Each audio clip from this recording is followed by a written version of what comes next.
Mag-break-it-once na tayo!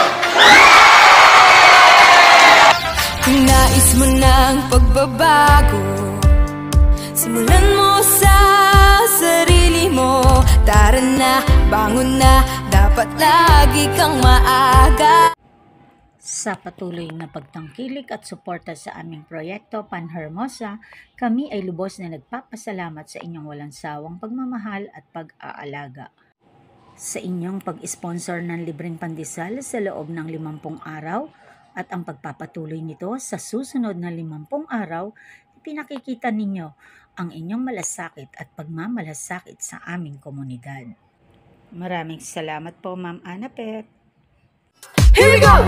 And 1, 2, 3! Sa ganitong sistema, iti ako wala